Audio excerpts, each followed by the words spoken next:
혹시 바다 근처에서 살아보고 싶다 유튜브를 보면 노후 기여를 고민해 보신 분 계십니까? 서울에서 아무리 모아도 집값을 못 따라가니까 차라리 귀여해서 돈 벌자고 생각했습니다. 쉽게 생각하지 말아주세요. 부탁드립니다. 바다가 보고 싶으면 호텔 가세요. 배 타고 싶으면 체험 프로그램 하세요. 그게 여러분의 노후를 지키는 길입니다. 저는 그걸 몰라서 2억 원을 날렸습니다. 오늘 제 이야기를 끝까지 들으시면 여러분은 절대 저처럼 당하지 않을 겁니다. 구독과 좋아요, 당신의 노후 자금을 지켜드립니다. 일장 평온한 시작. 저는 올해 58입니다. 서울의 한 중견 제조업체에서 23년을 근무했습니다. 생산관리 과장으로 월급은 400만 원 정도. 크지도 작지도 않은 안정적인 수입이었습니다. 명절 보너스까지 합치면 연봉이 5,500만 원쯤 됐습니다. 대기업은 아니었지만 중소기업 치고는 괜찮은 편이었죠. 아내와 대학생 아들 하나, 전형적인 3인 가족이었습니다. 아내는 결혼 전에 유치원 교사였는데 아들 낳고 그만뒀습니다. 육아에 전념하겠다고요? 그래서 저 혼자 벌어서 3식구가 먹고 살았습니다. 주말이면 아내와 함께 근처 산에 등산을 다녔습니다. 북한산, 관악산, 청계산, 서울 근교산은 거의 다 가봤습니다. 가끔 아들이랑 같이 갈 때도 있었는데 대학 들어가고 나서는 친구들이랑 노느라 바빠서 잘 안 갔습니다. 그래도 한 달에 한 번쯤은 셋이서 외식하러 나갔습니다. 삼겹살집이나 중국집? 특별한 건 아니었지만 그게 제 소소한 행복이었습니다. 문제는 집이었습니다. 서울에서 전세로 살고 있었습니다. 경기도 외곽 30평대 아파트. 전세금 3억 5천만 원. 이것도 대출 1억 원 끼고 들어간 거였습니다. 내 집을 사고 싶었습니다. 결혼하고 20년 넘게 전세만 살았습니다. 처음엔 신혼집이 전세 5천만 원짜리 빌라였습니다. 그 다음엔 1억짜리 아파트. 그 다음엔 2억짜리. 지금은 3억 5천만 원짜리. 전세금은 계속 올랐는데 내 집은 여전히 없었습니다. 집값이 오를 때마다 가슴이 답답했습니다. 뉴스에서 서울 아파트 평균 가격 12억 돌파라는 말이 나올 때마다 한숨이 나왔습니다. 열심히 모아도 집값 상승을 못 따라가니까요. 여보, 우리 언제쯤 내 집 마련할 수 있을까? 아내가 가끔 물었습니다. 물을 때마다 가슴이 찔렸습니다. 조금만 더 모으면 돼. 2억 원만 더 모으면 대출 받아서 살 수 있어. 그 말을 10년째 하고 있었습니다. 15년을 모았습니다. 월급에서 매달 100만 원씩, 보너스는 거의 다. 아내도 파트타임으로 마트 계산대에서 일하면서 보탰습니다. 외식도 줄이고 여행도 안 가고 아들 학원비 빼고는 거의 다 저축했습니다. 드디어 2억 원이 됐습니다. 통장 잔고에 2억 원이라는 숫자가 찍혔을 때 가슴이 벅찼습니다. 15년이 걸렸습니다. 이제 대출 3억 원 받으면 5억 원. 서울 외곽이라도 작은 아파트 살 수 있겠다. 그런데 그 사이 집값은 또 올랐습니다. 제가 2억 원 모으는 동안 집값은 3억 원이 더 올라 있었습니다. 5억 원으로 살 수 있던 아파트가 8억 원이 됐습니다. 대출 한도는 그대로인데 집값만 올랐습니다. 이거 평생 못 사는 거 아니야? 허탈했습니다. 15년 동안 허리띠 졸라매고 모았는데 출발점이 더 멀어진 느낌이었습니다. 그러던 어느 날 밤이었습니다. 유튜브를 보고 있었습니다. 요즘 잠들기 전에 유튜브 보는 게 습관이 됐거든요. 알고리즘이 영상 하나를 띄웠습니다. 250만 원 받던 직장 그만두고 기여해서 하루 500만 원 버는 39세. 뭐지? 하루에 500만 원? 클릭했습니다. 30대 청년이 배를 타고 꽃게를 잡고 있었습니다. 바다 위에서 그물을 올리는데 꽃게가 가득 차 있었습니다. 청년의 얼굴에 웃음이 가득했습니다. 인터뷰가 나왔습니다. 그 직장 다닐 때는 얼마였어요? 세전에 250 정도 받았던 것 같아요. 지금은요? 꽃게가 빵 터지는 날에는 뭐 한 몇 달치 월급을 하루에 이제 보는 거죠. 심장이 뛰었습니다. 영상이 계속됐습니다. 첫 해 봄철에 8천만 원 수익 올렸어요. 한 달 반 동안요? 한 달 반에 8천만 원이라니. 저는 월급 400만 원으로 8천만 원 모으려면 2년이 걸리는데 이 사람은 한 달 반 만에 번다고요. 1년에 한두 세 달만 일해도 2, 3천만 원은 벌 수 있어요. 내가 욕심 없이 한 2, 3천만 원 벌면서 살고 싶어. 그러면 할 수 있는 게 저는 어업이라고 생각합니다. 영상을 멈추고 생각했습니다. 2, 3천만 원이면 제 연봉 절반인데 그걸 두세 달 만에 번다고.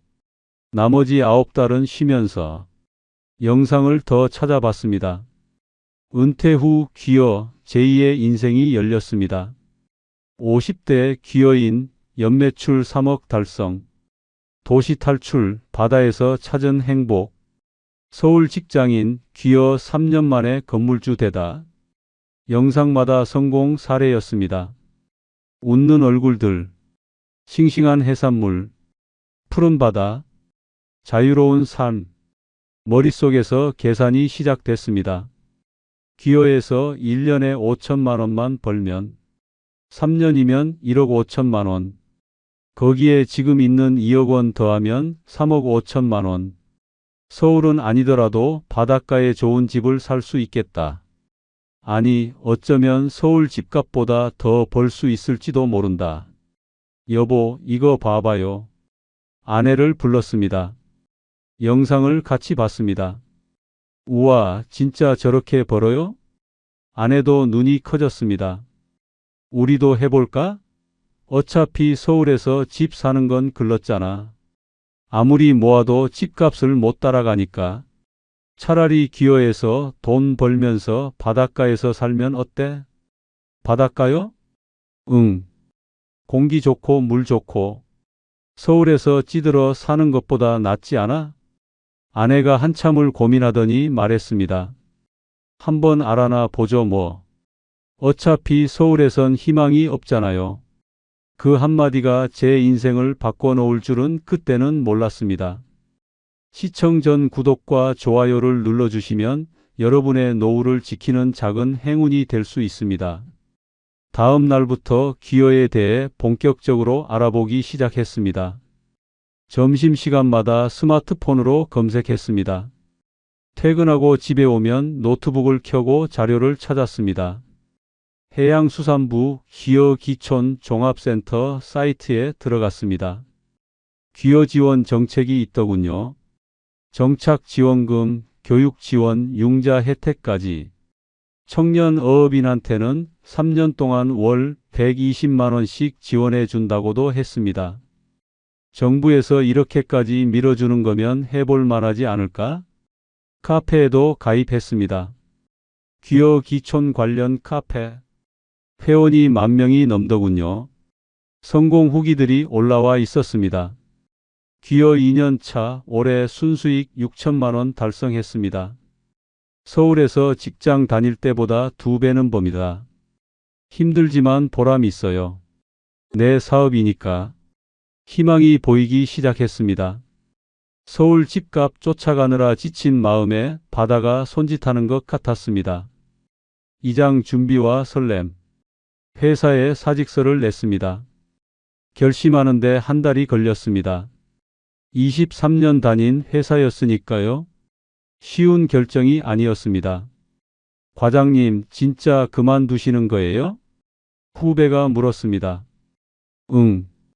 갑자기 왜요? 정년까지 12년이나 남았는데.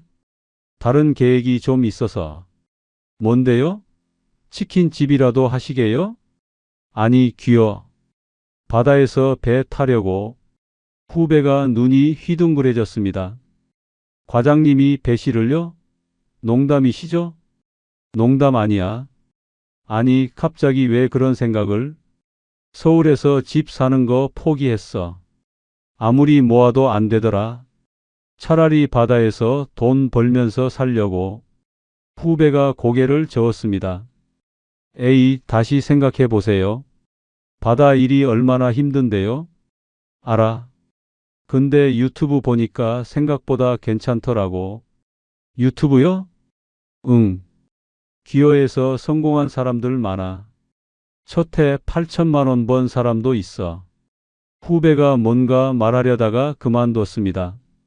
나중에 안 사실인데 그 후배도 기어 영상 본 적이 있대요. 근데 저건 특수한 케이스라고 생각하고 넘겼다고요? 저는 왜 그런 생각을 못했을까요? 동료들도 만류했습니다. 야, 이 나이에 새로 시작하는 게 쉽냐? 그러게. 그냥 여기서 버텨. 12년만 더 버티면 퇴직금 받잖아. 바다 일이 얼마나 힘든데? 젊은 사람들도 힘들어서 안 하는 거야. 다들 말렸습니다. 그런데 저는 이미 결심한 뒤였습니다. 사람이 한번 결심하면 남의 말이 안 들리더라고요. 오히려 저 사람들은 모르는 거야 라고 생각했습니다. 23년 다닌 회사를 나왔습니다. 마지막 날 짐을 싸면서 묘한 기분이 들었습니다. 해방감 같은 거요. 이제 서울의 쳇바퀴 같은 생활에서 벗어나는 거라고 생각했습니다. 퇴직금 8천만 원이 들어왔습니다. 23년 근무에 8천만 원. 적다면 적은 돈이었지만 그래도 목돈이었습니다. 모아둔 돈 2억 원에 퇴직금 8천만 원. 총 2억 8천만 원이 생겼습니다. 이 돈으로 새 인생 시작하는 거야. 통장을 보면서 혼자 다짐했습니다. 기어 교육을 받으러 갔습니다. 해양수산연수원에서 4주 과정이었습니다. 전국에서 사람들이 모였습니다. 저처럼 기어를 준비하는 사람들이었죠. 교육 첫날 강사가 물었습니다. 여기 계신 분들 중에 배 타본 적 있는 분?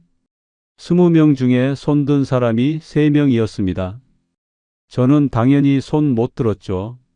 낚싯배 타본 게 전부였으니까요. 배 멀미 심한 분? 절반이 손을 들었습니다. 저도 들었습니다. 강사가 피식 웃었습니다. 배 멀미는 적응되니까 걱정 마세요. 문제는 체력이에요. 어업은 체력이 70%입니다. 4주 동안 어선조정법, 어구사용법, 수산물 유통, 선박 안전 교육을 받았습니다.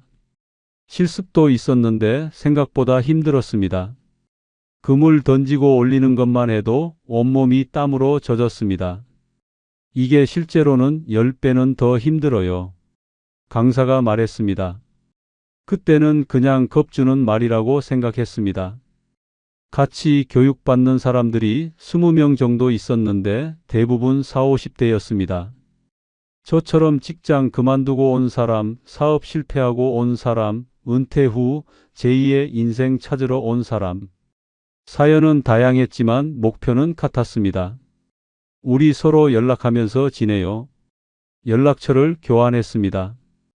카카오톡 단체방도 만들었습니다. 기어 동기 모임이라고. 나중에 알았는데 그 20명 중에 3년 뒤까지 어업을 계속한 사람은 4명 뿐이었습니다. 교육을 마치고 어촌을 찾아다녔습니다. 전북 부안. 유튜브에서 봤던 그 청년이 있는 곳이었습니다. 직접 가봤습니다. 처음 본 부안 바다는 아름다웠습니다. 넓은 갯벌, 빨간 노을, 짠내 나는 바람. 서울의 매연 냄새와는 비교가 안 됐습니다. 포구에 갔습니다. 배들이 늘어서 있었고 어민들이 그물을 손질하고 있었습니다. 구릿빛으로 탄 얼굴들, 거친 손, 진짜 바다 사람들이었습니다. 저기 기어하려고 왔는데요. 어민 한 분에게 말을 걸었습니다. 60대쯤 돼 보이는 분이었습니다. 기어요? 서울서 왔어요? 네. 나이가 55입니다. 어민이 저를 위아래로 훑어봤습니다. 아래 위로 제 손도 봤습니다. 굳은 살 하나 없는 사무직 손이었죠. 55에 배를 타겠다고? 네. 힘든 거 알아? 각오하고 왔습니다. 어민이 담배를 한 대 꺼내 물었습니다. 다들 그렇게 말해. 각오했다고. 근데 말이야. 연기를 내뿜으며 말했습니다. 1년 못 버티고 올라가는 사람이 반이야. 3년 버티는 사람은 10명 중에 2~3명이고 전 다릅니다. 그것도 다들 그렇게 말해. 어민이 피식 웃었습니다. 그때는 그 말이 귓등으로 흘렀습니다. 나는 다르다고 생각했으니까요. 나는 의지가 있으니까. 나는 간절하니까. 배를 알아봤습니다. 포구를 돌아다니면서 중고 어선을 찾았습니다. 새 배는 2억이 넘었습니다. 중고도 만만치 않았습니다. 9톤짜리 중고 어선. 가격이 1억 2천만 원이었습니다. 왜 파세요? 선주에게 물었습니다. 70대 어르신이었습니다. 나이가 많아서. 이제 몸이 안 따라줘서. 아, 그러시구나. 내가 40년 탔어. 근데 이제 허리가 안 돼. 어르신이 허리를 두드렸습니다. 젊은 사람이 해야 돼. 늙으면 힘들어. 저도 55인데요. 그래도 나보다 젊잖아. 어르신이 웃었습니다. 그때는 그 말의 의미를 몰랐습니다. 늙으면 힘들다는 게 얼마나 무서운 말인지. 저도 15년 뒤에 똑같이 될 거라는 걸. 배를 꼼꼼히 살펴봤습니다. 사실 뭘 살펴야 하는지도 몰랐습니다. 그냥 여기저기 두드려보고 엔진 소리 들어보고 아는 게 없으니까 느낌으로 본 거죠. 상태 괜찮은 거예요? 괜찮아. 엔진 작년에 바꿨어. 나중에 알았는데 엔진만 바꿨지 다른 부속은 다 낡은 거였습니다. 배값 1억 2천만 원. 여기에 어업 허가권 4천만 원.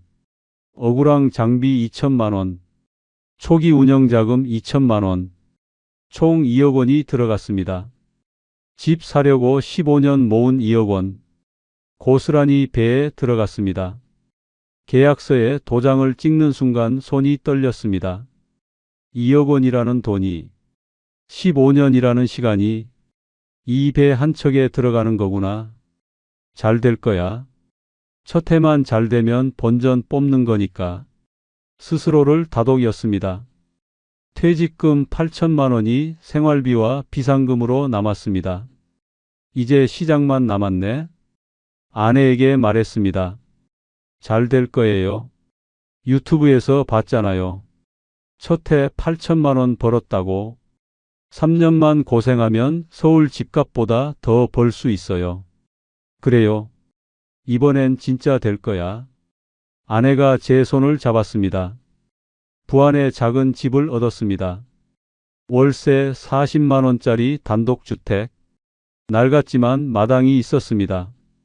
바다까지 걸어서 10분. 아들은 서울에서 대학 다니느라 자취하게 됐습니다. 월세랑 생활비로 월 100만 원씩 보내주기로 했습니다. 이사하는 날 아내가 말했습니다. 서울이랑은 확실히 다르네요. 좋지? 공기부터 다르잖아. 좋은데? 좀 무섭기도 해요. 뭐가? 그냥 잘 될까 싶어서. 잘 될 거야. 걱정 마. 그때는 정말 그렇게 믿었습니다. 드디어 첫 출항날이 왔습니다. 새벽 4시. 알람 소리에 눈을 떴습니다. 평소 같으면 더 자고 싶은 시간이었지만 그날은 눈이 번쩍 떠졌습니다. 포구에 나갔습니다. 별이 총총한 밤하늘, 짠내 나는 바닷바람, 출렁이는 파도 소리. 내 배가 거기 있었습니다. 드디어 시작이다. 서울 집값 따위 잊어버리자. 엔진을 걸었습니다. 부르릉 소리가 울렸습니다. 배가 천천히 포구를 빠져나갔습니다. 동쪽 하늘이 붉게 물들기 시작했습니다. 해가 떠오르고 있었습니다. 바다 위에서 보는 일출이었습니다. 아름다웠습니다. 새로운 인생이 시작되는 거야. 눈물이 날 것 같았습니다. 그게 착각이었다는 걸 그때는 몰랐습니다. 3장 대박의 맛. 첫 출항은 처참한 실패였습니다. 그물을 던졌습니다. 교육받은 대로요. 그런데 그물이 제대로 안 펴졌습니다. 엉켜서 나간 거였죠. 욕이 나왔습니다. 겨우 그물을 수습해서 다시 던졌습니다. 이번엔 됐습니다.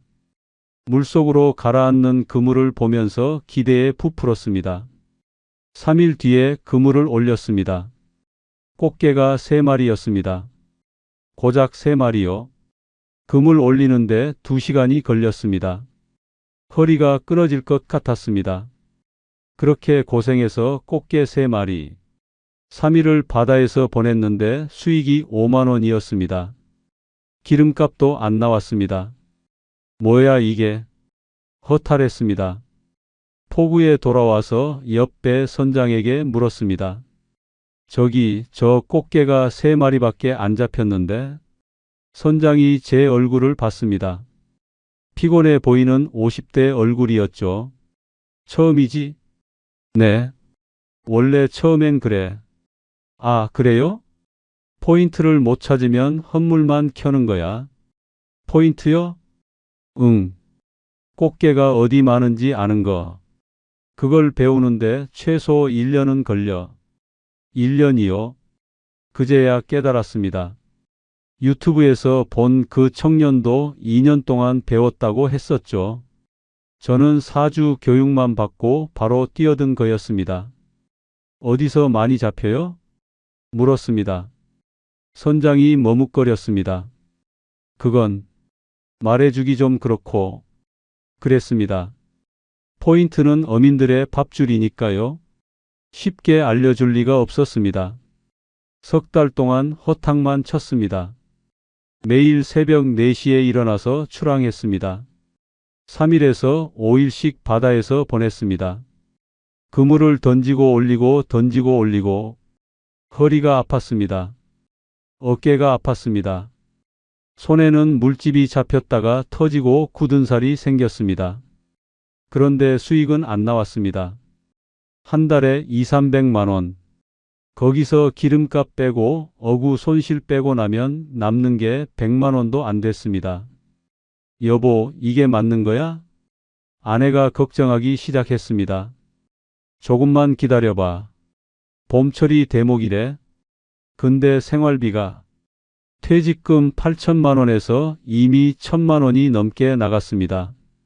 월세, 아들 생활비, 우리 생활비, 배 유지비. 돈은 나가는데 버는 건 없었습니다. 봄철에 왕창 벌면 돼. 걱정 마. 그 말밖에 할 수 없었습니다. 4월이 왔습니다. 꽃게철이 시작됐습니다. 석 달 동안 이것저것 알아봤습니다. 다른 어민들 배 따라다니면서 어디서 그물 던지는지 봤습니다. 멀리서요. 눈치 보면서. 그래도 대충 포인트가 어디쯤인지 감이 잡혔습니다. 그날 아침도 평소처럼 출항했습니다. 석 달간 알아낸 포인트로 향했습니다. 그물을 던졌습니다. 4일 뒤에 그물을 올렸습니다. 눈을 의심했습니다. 꽃게가 가득했습니다. 지금까지 본 적 없는 양이었습니다. 그물이 터질 것 같았습니다. 와, 이게 뭐야? 소리를 질렀습니다. 바다 한가운데서요. 아무도 없는데 혼자 소리 지르고 웃고. 그날 하루 매출이 200만 원이었습니다. 배를 타기 시작하고 처음으로 제대로 된 수익이었습니다. 다음 날도 비슷했습니다. 250만 원. 그 다음 날은 300만 원. 와, 진짜 터진다. 유튜브에서 봤던 그 말이 실감났습니다. 꽃게가 빵 터지는 날에는 몇 달치 월급을 하루에 벌 수 있다는 말. 포구에 돌아오면 아내가 기다리고 있었습니다. 꽃게를 내리는 걸 도와줬습니다. 여보, 오늘 얼마나 잡았어요? 300만 원어치. 와, 진짜요? 아내 얼굴에 웃음꽃이 폈습니다. 석 달 동안 시름에 쌓여 있던 얼굴이 활짝 펴졌습니다. 봄철 2달 동안 미친 듯이 일했습니다. 새벽 3시에 일어났습니다. 4시에 출항해서 밤 10시에 돌아왔습니다. 집에 오면 씻고 바로 쓰러졌습니다. 다음 날 다시 새벽 3시. 몸은 힘들었지만 행복했습니다. 돈이 들어오니까요. 봄철 2달 동안 매출이 4,500만 원이었습니다. 기름값, 어구비, 기타 경비 빼고 순수익이 3천만 원 가까이 됐습니다. 됐다. 아내와 손을 잡고 춤을 췄습니다. 부안 바닷가 작은 집 마당에서요. 봤지? 서울에서 400만 원 받으면서 집값 쫓아가느니 이게 훨씬 낫잖아. 그래요. 역시 잘 선택한 거였어요. 3년만 이대로 하면 진짜 큰 돈 모을 수 있어. 가을 철도 기대됐습니다. 가을 꽃게가 봄보다 더 비싸다고 들었거든요. 살이 꽉 찬 가을 꽃게. 킬로당 가격이 봄의 1.55배. 9월이 왔습니다. 또 터졌습니다. 가을 꽃게는 봄보다 더 좋았습니다. 크기도 크고 살도 꽉 차 있었습니다. 상인들이 먼저 연락해 왔습니다. 이 선장님, 꽃게 있으면 다 가져와요. 다 살게. 가을 2달 동안 매출이 5천만 원이 넘었습니다. 순수익 4천만 원. 첫 해 총 순수익 7천만 원. 유튜브에서 본 그 청년이 8천만 원 벌었다고 했는데 저도 거의 비슷하게 번 거였습니다. 우리 진짜 성공한 거 아니야? 아내가 말했습니다. 아직 시작이야. 3년만 하면 2억은 벌 수 있어. 그럼 바닷가에 집 사자. 서울보다 훨씬 싸잖아. 좋지. 바다 보이는 집. 생각만 해도 좋다. 희망이 부풀었습니다. 그해 겨울 아내와 제주도 여행을 갔습니다. 일주일 동안 렌터카 빌려서 섬 전체를 돌았습니다. 올레길도 걷고 한라산도 올랐습니다. 좋은 호텔에 묵고 맛있는 것도 마음껏 먹었습니다. 흑돼지 삼겹살, 갈치조림, 전복죽, 먹고 싶은 거 다 먹었습니다. 서울에서 월급쟁이 하면서 언제 이렇게 여유 있게 여행 왔겠어. 그러게요. 정말 귀여하길 잘한 것 같아요. 바다를 바라보면서 생각했습니다. 이게 행복이구나. 하지만 그게 마지막 행복이었습니다. 사장 현실의 벽. 2년차 봄이 왔습니다. 기대에 부풀어 출항했습니다.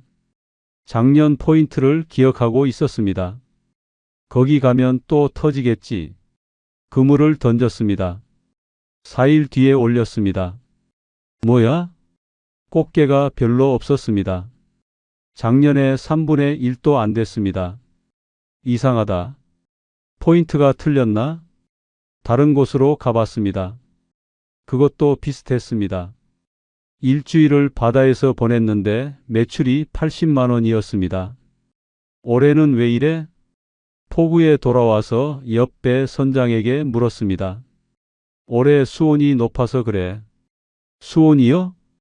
응. 바다 물이 따뜻해졌어. 꽃게가 다른 데로 갔나 봐. 기후 변화라고 했습니다. 뉴스에서 들었던 말이었습니다. 지구온난화, 바다 수온 상승. 그게 저한테 이렇게 직접적으로 영향을 줄 거라고는 생각 못 했습니다. 그럼 어디로 가야 돼요? 글쎄, 나도 몰라. 올해는 다들 안 된다고 해. 다른 어민들한테도 물어봤습니다.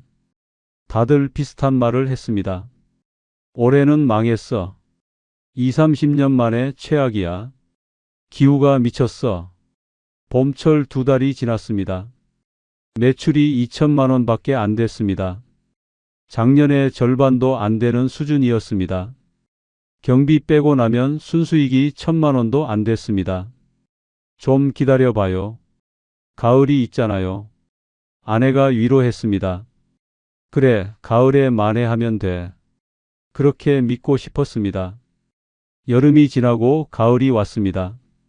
9월, 다시 출항했습니다. 그런데 가을도 별로였습니다. 꽃게가 작년만큼 안 잡혔습니다. 포인트를 아무리 바꿔봐도 소용없었습니다. 가을 2달 동안 매출이 2,500만 원, 작년 5천만 원의 절반이었습니다. 1년 총 순수익이 2천만 원도 안 됐습니다. 뭐야 이게? 머리가 아팠습니다. 작년에 7천만 원 벌었는데 올해는 2천만 원도 안 되다니. 서울에서 월급 받을 때가 나왔습니다. 적어도 매달 400만 원은 꼬박꼬박 들어왔으니까요. 날씨가 어떻든 경기가 어떻든 월급은 나왔습니다. 그런데 바다는 달랐습니다. 자연을 상대하는 거라서 그래. 선배 어민이 말했습니다. 좋을 때도 있고 안 좋을 때도 있어. 작년이 좋았으면 올해는 안 좋은 거지. 그러려니 해야 돼. 그러려니 하기엔 현실이 너무 가혹했습니다. 그리고 문제는 돈만이 아니었습니다. 몸이 버티질 못했습니다. 새벽 4시에 일어나서 밤 10시까지 일하는 생활. 작년엔 힘들어도 버틸만 했습니다. 돈이 들어오니까 힘든 것도 잊혔습니다. 그런데 올해는 달랐습니다. 돈도 안 되는데 몸만 축나는 느낌. 허리가 아팠습니다. 그물 올리는 작업이 문제였습니다. 꽃게가 잔뜩 걸린 그물을 올리려면 허리에 엄청난 힘이 들어갑니다. 젊은 사람들도 힘든 작업이에요. 50대 중반 몸으로는 처음엔 뻐근한 정도였습니다. 파스 붙이면 나았습니다. 그런데 점점 심해졌습니다. 파스로 안 됐습니다. 정형외과를 다니기 시작했습니다. 엑스레이를 찍었습니다. 의사가 사진을 보면서 말했습니다. 디스크 초기 증상이에요.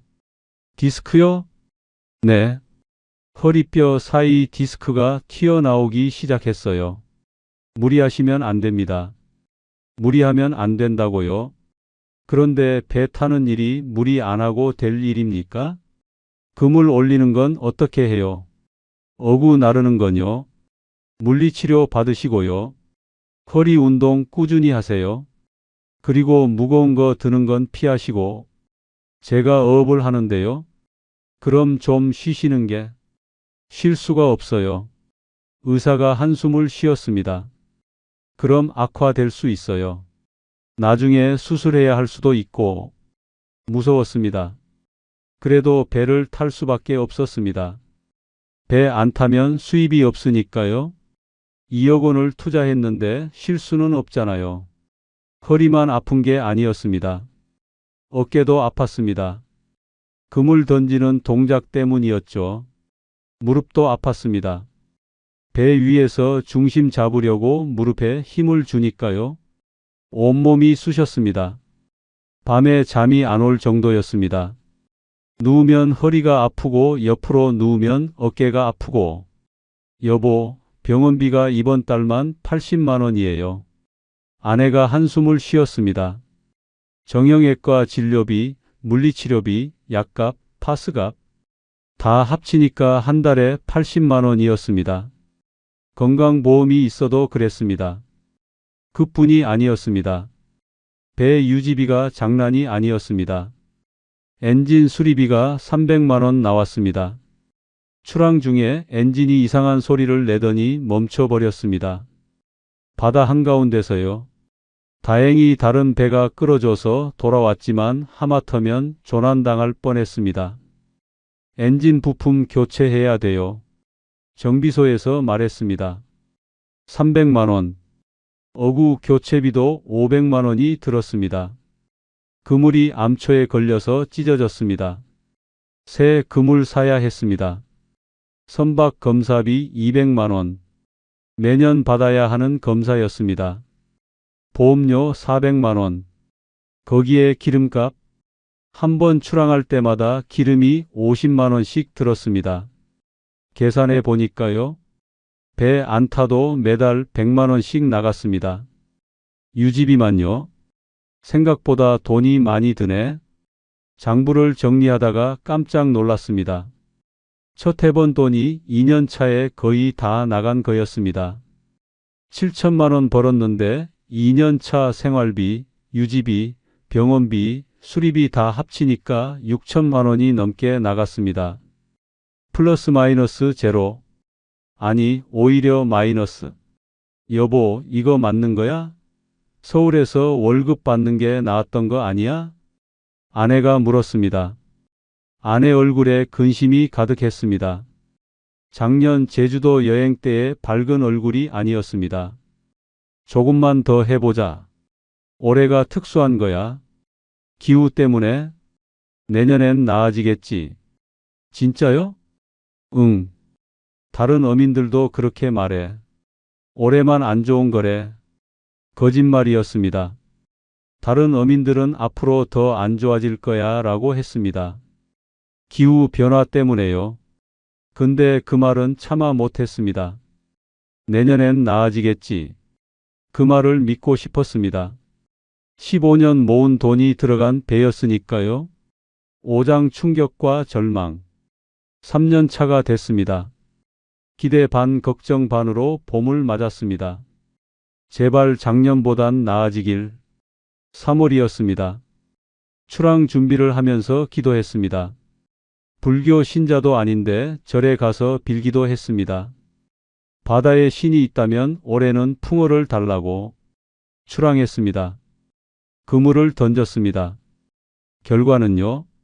작년보다 더 안 좋았습니다. 봄철 2달 동안 매출이 1,500만 원밖에 안 됐습니다. 첫 해 4,500만 원, 작년 2천만 원, 올해 1,500만 원. 매년 줄어들고 있었습니다. 왜 이러는 거야? 허탈했습니다. 주변 어민들에게 물어봤습니다. 올해도 별로예요? 응. 다들 안 돼. 언제쯤 나아질까요? 글쎄, 점점 더 안 좋아지는 것 같은데.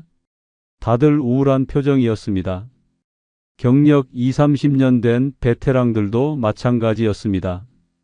옛날에는 진짜 많이 잡혔어. 근데 요즘은 바다가 변했어.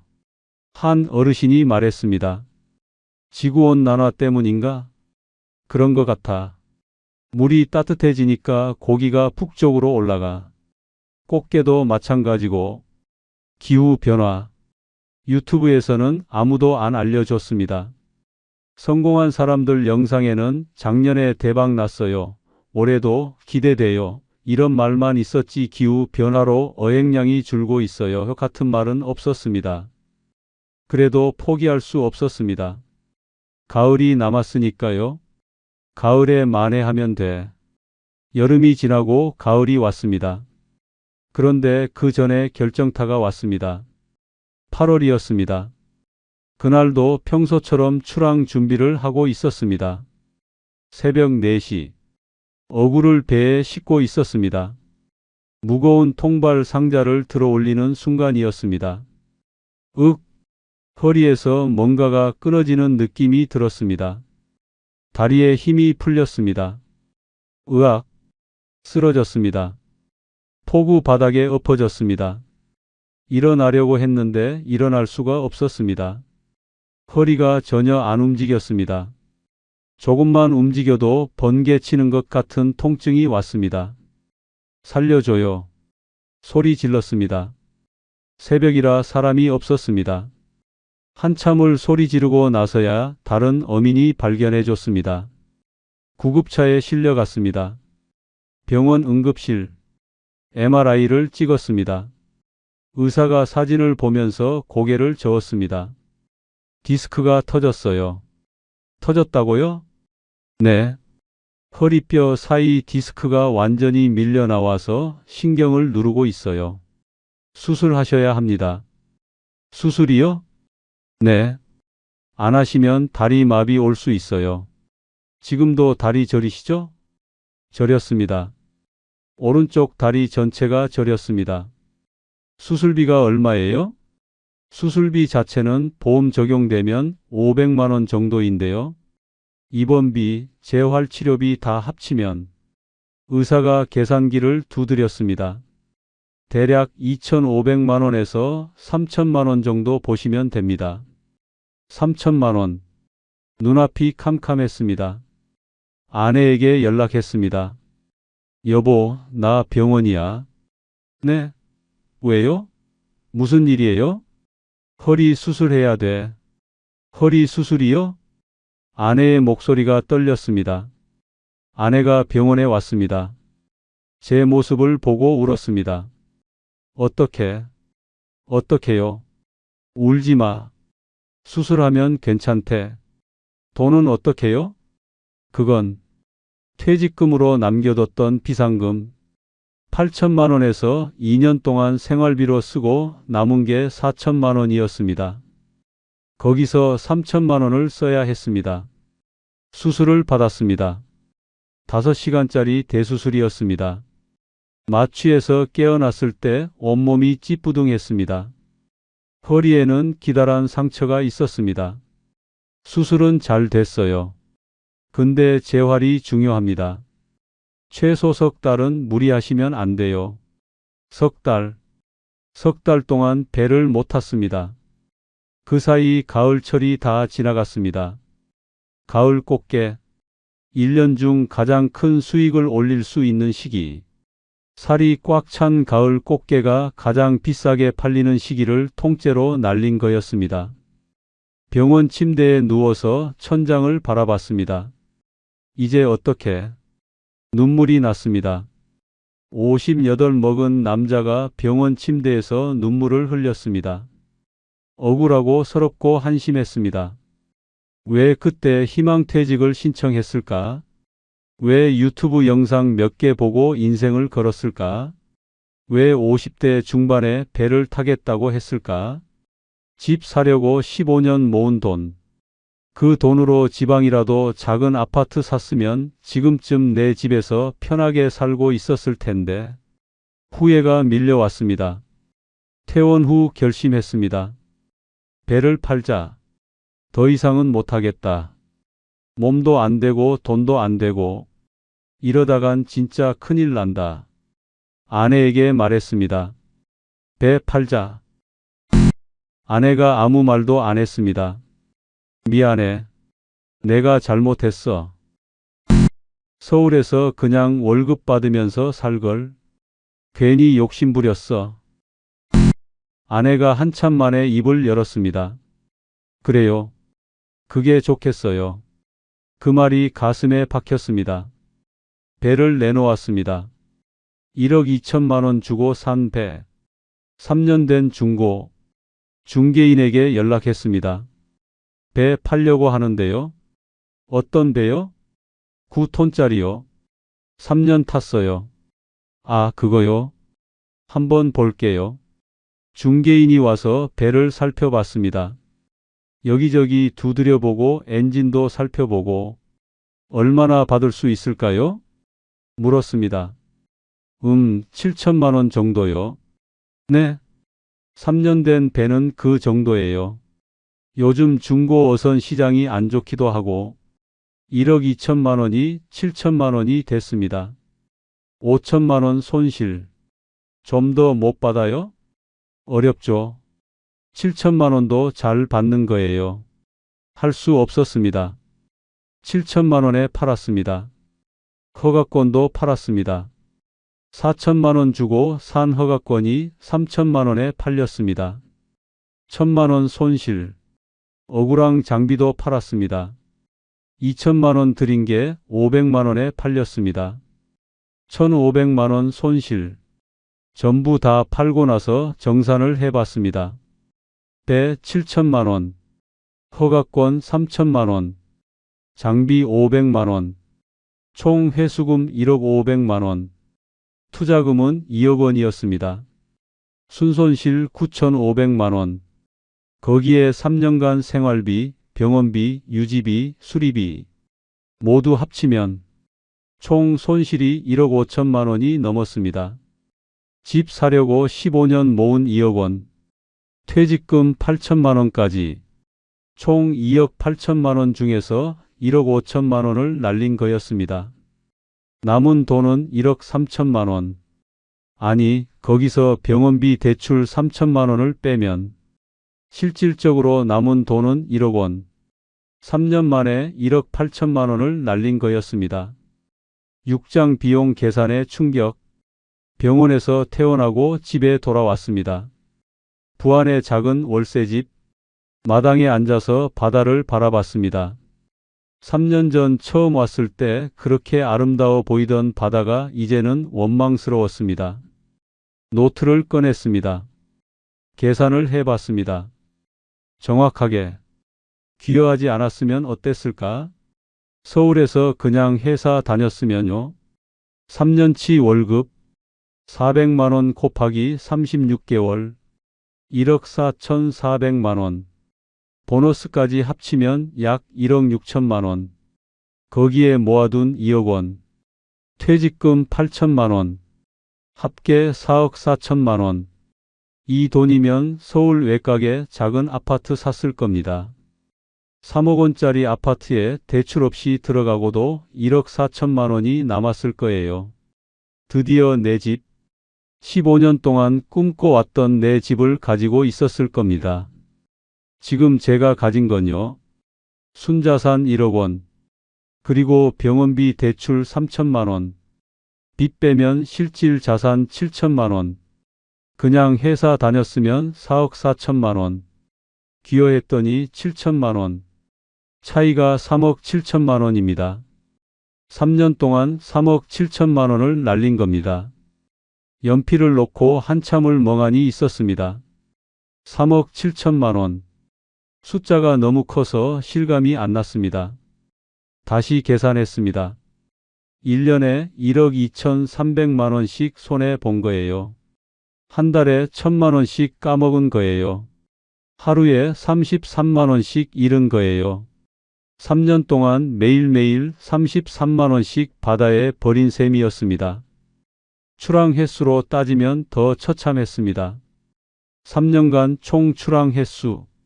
첫 해 약 60회, 2년 차 약 50회, 3년 차 약 40회, 총 150회, 3억 7천만 원 나누기 150회, 한 번 출항할 때마다 246만 원씩 손해 본 겁니다. 배 타러 나갈 때마다 250만 원씩 바다에 버린 거예요. 새벽 4시에 일어나서 허리 아픈 거 참으면서 밤 10시까지 일하면서 매번 250만 원씩 잃은 거예요. 이게 뭔가요? 이게 대체 뭔가요? 연필을 던졌습니다. 유튜브에서 뭐라고 했죠? 첫 해 8천만 원 벌었어요. 하루에 500만 원 벌 때도 있어요. 1년에 두세 달만 일해도 2, 3천만 원은 벌어요. 다 사실이었을 겁니다. 그 사람 입장에서는요. 30대에 체력 좋고 2년 동안 밑바닥부터 배워서 포인트도 아는 사람이라면요. 그런데 50대 중반에 배 처음 타는 사람은요. 그게 가능할 리가 없었습니다. 더 아픈 계산을 해봤습니다. 프롤로그에서 말씀드렸죠.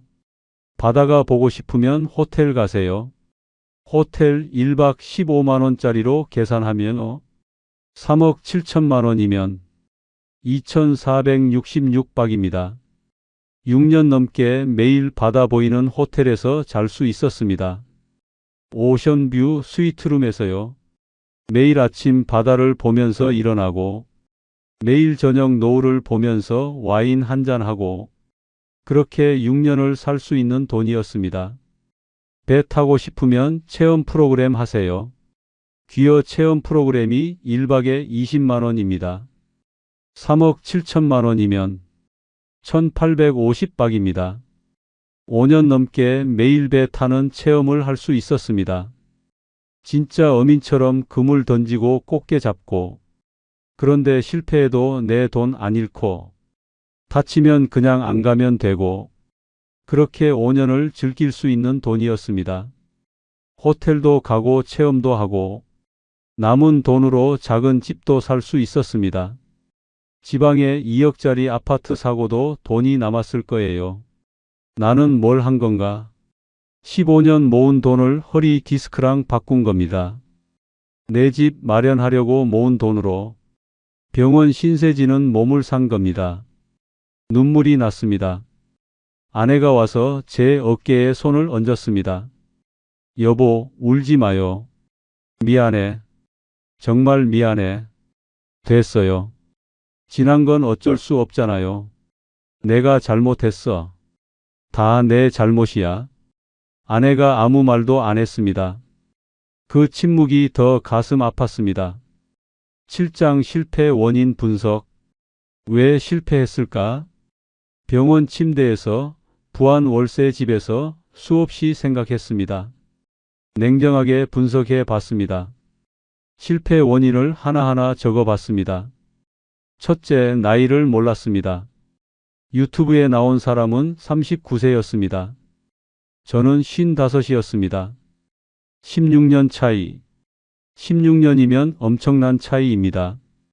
30대의 몸과 50대의 몸은 완전히 다릅니다. 30대는 밤새 일해도 하루 자면 회복됩니다. 50대는 사흘 쉬어도 안 돌아옵니다. 30대는 허리가 좀 아파도 버팁니다. 50대는 디스크가 터집니다. 젊은 사람이 힘들어도 할만해요 라고 하면 50대에겐 못 버틸 정도로 힘들어요인 거였습니다. 유튜브 영상을 다시 찾아봤습니다. 그 청년도 말했더군요. 55이면 힘들어요. 젊은 사람이 해야 돼요. 그 말을 왜 못 들었을까요? 듣고 싶은 것만 들었던 거죠. 둘째, 경험의 가치를 몰랐습니다.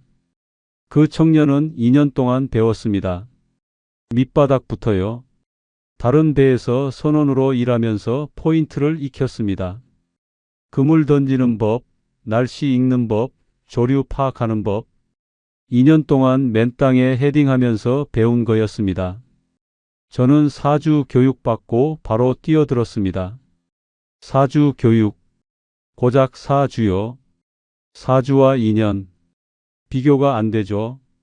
요리로 치면 요리학원 한 달 다니고 바로 식당 차린 거랑 같았습니다. 경험이라는 게 돈으로 살 수 없는 거라는 걸 그제야 알았습니다. 셋째, 날씨와 기후를 몰랐습니다. 어업은 자연을 상대하는 일입니다. 하늘이 도와줘야 됩니다. 기후가 변하면 어장이 바뀝니다. 작년에 대박난 자리가 올해는 꽝일 수 있습니다. 수온이 1도만 올라가도 물고기 분포가 달라집니다. 그런데 유튜브 영상은 대박난 해만 보여주죠.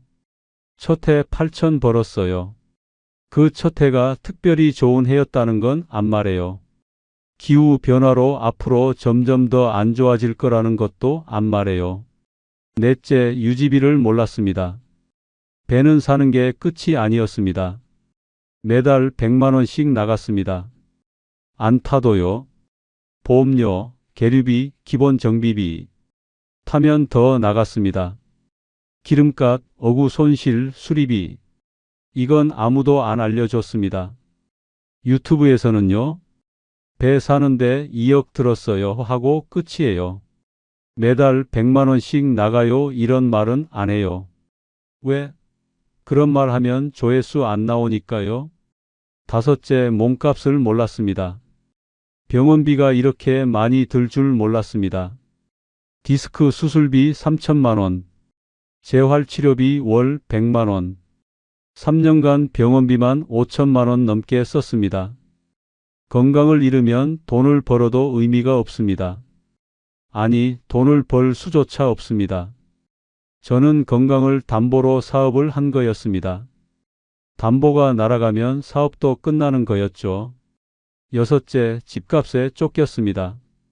서울 집값을 못 따라가니까 조급해졌습니다. 15년 모았는데 집값은 더 올라 있고 조급하니까 판단이 흐려졌습니다. 빨리 돈 벌어야 해. 이대로는 안 돼. 뭐라도 해야 해. 이런 생각이 머릿속을 가득 채웠습니다. 그러니까 유튜브 영상 몇 개 보고 인생을 걸어버린 거죠. 조급함이 화를 불렀습니다. 일곱째, 유튜브를 믿었습니다. 유튜브는 성공 사례만 올립니다. 왜? 성공 사례가 조회수가 나오니까요. 실패한 사람은 영상 안 찍습니다. 왜? 창피하니까요. 힘드니까요. 그러니까 유튜브만 보면 성공 확률이 90%처럼 보여요. 실제로는요. 기여해서 3년 버티는 사람이 10명 중 2~3명이래요. 성공 확률 20~30%, 실패 확률 7~80%, 유튜브에서는 그 20~30%만 보여주는 거였습니다. 커뮤니티를 찾아봤습니다. 기여 실패 카페 있더군요. 기여 3년차 결국 포기합니다. 5천만 원 날리고 서울 올라왔어요. 체력이 안 돼서 1년 만에 접었습니다. 허리 디스크로 병원 신세 지고 있어요. 저 같은 사람이 수두룩했습니다. 유튜브에선 한 명도 못 봤던 사람들이 카페에는 가득했습니다. 왜 이 사람들 얘기는 유튜브에 안 나올까요? 실패담은 조회수가 안 나오니까요. 나만 실패한 게 아니구나. 위안이 되면서도 더 허탈했습니다. 핵심은 3가지였습니다. 하나, 50대 체력으로 어업은 무리입니다. 30대가 하는 일을 50대가 똑같이 할 수 없습니다.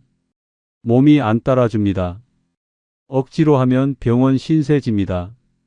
둘, 경험 없이 뛰어들면 돈만 날립니다. 최소 2년은 밑바닥에서 배워야 합니다. 교육 사주 받고 바로 시작하면 허탕칩니다. 포인트 모르면 아무것도 못 잡습니다. 셋, 유튜브 성공담만 보면 안 됩니다. 성공 확률은 20~30%입니다. 유튜브는 그 20~30%만 보여줍니다. 실패한 7~80%는 카페에 있습니다. 8장 교훈과 정답. 지금 저는 서울 근교로 돌아왔습니다. 부안 생활을 정리하고 경기도 외곽으로 왔습니다. 처가 근처 작은 빌라. 월세 50만 원짜리 투룸입니다. 30평대 아파트에서 살다가 투룸 빌라로 왔습니다. 창문으로 바다는 안 보입니다. 앞 건물 벽만 보입니다. 그래도 지붕이 있고 벽이 있습니다. 비 오면 비 안 맞고 추우면 따뜻합니다. 그것만으로 감사합니다. 뭘 하냐고요? 공장 생산직으로 일하고 있습니다. 월 250만 원. 예전 월급 400만 원에 60%밖에 안 됩니다. 그래도 감사합니다. 허리 수술 후유증이 있어서 할 수 있는 일이 많지 않거든요. 오래 서 있으면 허리가 아파요. 무거운 거 들면 다시 재발할 수 있대요. 그나마 앉아서 할 수 있는 검수 작업을 하고 있습니다. 집은요? 포기했습니다. 15년 모은 돈 날리고 빚까지 졌는데 무슨 집이요? 이제 내 집 마련은 평생 못할 것 같습니다. 전세 살다가 월세로 내려왔습니다. 앞으로 계속 월세 살겠죠? 죽을 때까지. 아내는 뭐라고 하냐고요? 한마디도 안 합니다. 저녁 먹을 때도 말이 없습니다. TV 볼 때도 말이 없습니다. 잠자리에 들 때도 말이 없습니다. 가끔 한숨을 쉽니다. 그 한숨 소리가 칼로 찌르는 것보다 아픕니다. 원망해도 됩니다. 욕해도 됩니다. 소리 질러도 됩니다. 그런데 아무 말도 안 합니다. 그게 더 가슴이 아픕니다. 미안해요. 정말 미안해요. 매일 밤 마음속으로 사과합니다. 아들은요? 대학 졸업하고 취업했습니다. 중소기업 신입사원. 월급 250만 원. 아빠, 괜찮아요. 제가 취업했으니까 이제 생활비 안 보내셔도 돼요. 오히려 제가 보태드릴게요. 됐어. 내 돈 내가 써. 아빠가 미안해. 물려줄 게 없어서. 그 말에 아들이 울었습니다. 저도 울었습니다.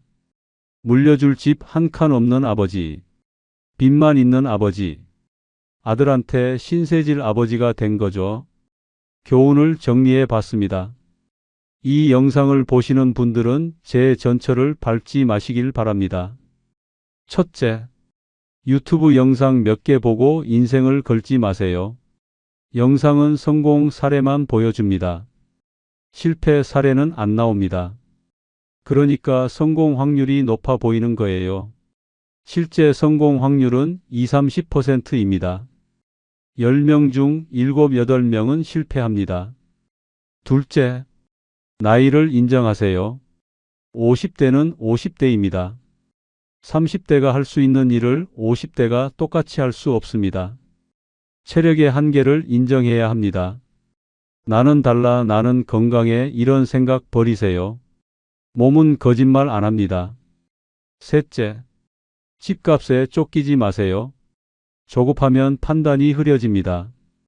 집값 못 따라가는 게 서러워도 있는 돈 지키는 게 먼저입니다. 잃으면 다시 모으기 힘듭니다. 특히 50대 넘으면요. 넷째, 모아둔 돈을 한 곳에 몰빵하지 마세요. 2억 원을 한 사업에 다 넣으면 실패했을 때 회복이 안 됩니다. 분산해야 합니다. 절반은 안전하게 두고 절반만 투자하세요. 다섯째, 해보고 싶으면 체험부터 하세요. 귀여 체험 프로그램이 있습니다. 일주일짜리, 한 달짜리 있어요. 그거 해보고 결정해도 늦지 않습니다. 20만 원으로 1박 체험해 보세요. 그게 2억 원 날리는 것보다 낫습니다. 여섯째, 유지비를 반드시 계산하세요. 사는 것보다 유지하는 게 더 비쌀 수 있습니다. 배 사는 돈만 생각하면 안 됩니다. 매달 나가는 돈을 계산해야 합니다. 일곱째, 건강을 과신하지 마세요. 등산 다닌다고 배실할 수 있는 게 아닙니다. 어업은 전혀 다른 노동입니다. 허리, 어깨, 무릎 다 나갑니다. 건강 잃으면 돈 벌어도 소용없습니다. 여러분께 정답을 알려드리겠습니다. 귀여 정말 하고 싶으신가요? 그럼 이 5가지를 체크해 보세요. 하나, 30대입니까? 둘, 체력에 자신 있습니까? 셋, 최소 2년은 무급으로 배울 각오가 있습니까? 넷, 실패해도 괜찮을 여유 자금이 있습니까? 다섯, 가족의 전적인 동의를 얻었습니까? 5개 다 예면 도전해 보세요. 하나라도 아니오면 바다가 보고 싶으면 호텔 가세요. 배 타고 싶으면 체험 프로그램 하세요. 그게 정답입니다. 저는 5개 중 하나도 예가 아니었습니다. 55이었고 체력은 과신했고 2년 배울 생각 없이 바로 뛰어들었고 전 재산을 몰빵했고 아내한테 제대로 된 동의도 안 받았습니다. 그런데 2억 원을 들고 뛰어들었습니다. 결과는 3억 7천만 원 손실의 허리 디스크. 여러분은 저처럼 되지 마세요. 제발. 오늘 이야기가 마음에 조금이라도 와닿으셨다면 구독과 좋아요로 응원해 주세요. 여러분께서 눌러주시는 응원 하나하나는 단순히 숫자가 아닙니다. 또 다른 누군가의 2억 원을 지켜줄 수 있는 용기가 됩니다. 집값에 쫓겨서 조급해진 누군가가 이 영상을 보고 멈출 수 있다면, 유튜브 영상 몇 개 보고 인생을 걸려던 누군가가 다시 생각할 수 있다면, 저는 이 창피한 이야기를 한 보람이 있습니다. 다음에도 소중한 이야기로 찾아뵙겠습니다. 감사합니다.